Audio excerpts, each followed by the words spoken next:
ఈరోజు వేడి అన్నంలో అద్భుతమైన రుచినిచ్చే మజ్జిగ చారును చాలా సింపుల్గా ఎలా తయారు చేయాలో చూద్దాం. ముందుగా ఒక బౌల్లో పెరుగు తీసుకుని అందులో తగినంత నీరు పోసి బాగా కలపండి.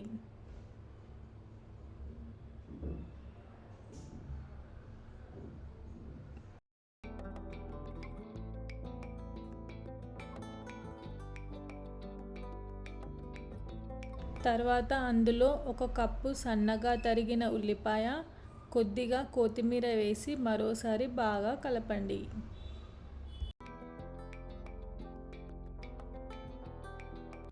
ఇప్పుడు స్టవ్ పై ఒక బౌల్ పెట్టి కొద్దిగా నూనె వేసి వేడి చేయండి. నూనె వేడయ్యాక ఆవాలు, జీలకర్ర వేసి చిటపటలాడనివ్వండి. తర్వాత 2 పచ్చిమిర్చి ముక్కలు, తర్వాత మధ్యలో చీల్చి గింజలు తొలగించిన 5 ఎండుమిర్చీలు వేసి వేయించండి. ఎండుమిర్చిని బాగా వేగనివ్వాలి. ఆ వేగిన ఎండుమిర్చిని అన్నంతో కలిపి తింటే చాలా టేస్టీగా ఉంటుంది.